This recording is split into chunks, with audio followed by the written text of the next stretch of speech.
नमस्कार सर। नमस्ते नमस्ते। हजुरको परिचय पाउन। मेरो चाहिँ विकास नेउपाने, म अहिले चाहिँ हाल काठमाडौँदेखि आएको यहाँनिर के कस्तो रहेछ यहाँनिर भनेर बुझ्नको लागि हेर्नुको लागि आएको। जस्तो हजुर यहाँ यो कार्यक्रममा आउनुभयो, भित्र भिजिट पनि गर्नुभयो, भित्र बसेर सबै भण्डारा पनि गर्नुभयो होला। यहाँ चाहिँ हामीले सुनेका छौँ भित्र सम्पूर्ण कुरा निःशुल्क भन्छन्। तपाईँले कुनै न कुनै ठाउँ पैसा तिर्नुभयो या निःशुल्क प्राप्त गर्नुभयो, यो कुरा हाम्रो दर्शकलाई बताइदिनुहोस् न।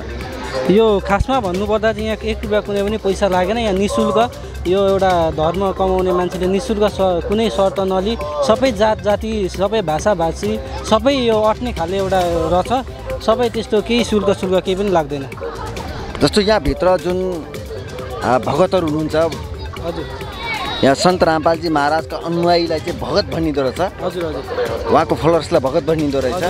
उहाँको भगतहरूको व्यवहार चाहिँ कस्तो रह्यो? उहाँको भनेपछि एकदम राम्रो, किनकि उहाँको सबै राम्रो।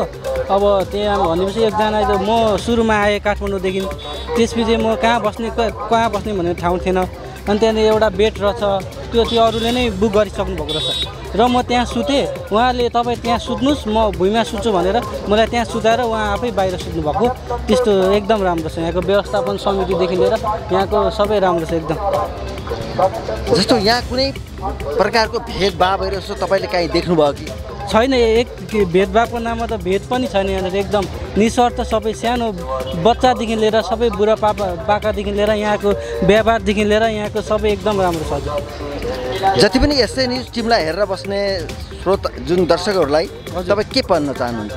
होइन, यो धर्म भनेको कुनै भेदभाव रहित मनदेखि गर्ने एकदम, होइन, र कुनै भेदभाव पनि नहुने सबै जात जातिलाई समेट्ने यो जस्तो धर्म मलाई अरू कुनै पनि लागेन। र यहाँनिर सबै बच्चादेखि लिएर सबै बुढापाकाहरूले गर्ने व्यवहार एकदमै मलाई मन पर्यो। र यहाँ सबैजना सबै जातिहरू मिलेर एउटा जुन परमात्मालाई पुज्ने लाग्यो मलाई।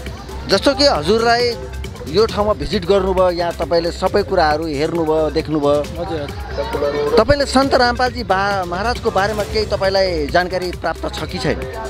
उहाँको बारेमा त त्यति साह्रो मलाई खासै नलेज छैन, तापनि अलिअलि बुझ्दाखेरि उहाँको जुन उहाँको त छ नि एकदम भिजन एउटा यो सब राम्रो लाग्यो मलाई चाहिँ। जस्तो हामीले सुनेको छ कि उहाँले समाज सुधारको लागि विभिन्न कुराहरूमा योगदान पुर्याइराख्नु भएको छ। हजुर।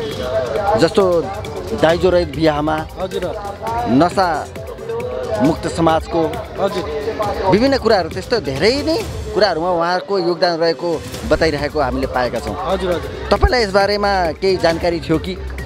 यो बारेमा चाहिँ मैले जानकारी अलिअलि पाएको थिएँ र म जुन आज यहाँनिर आएर म चाहिँ झन् छर्लङ्ग स्पष्ट भएँ यो चाहिँ हो रहेछ। अब यो दाइजो प्रथादेखि लिएर होइन सबै यहाँनिर चाहिँ हो रहेछ एकदम जति हो।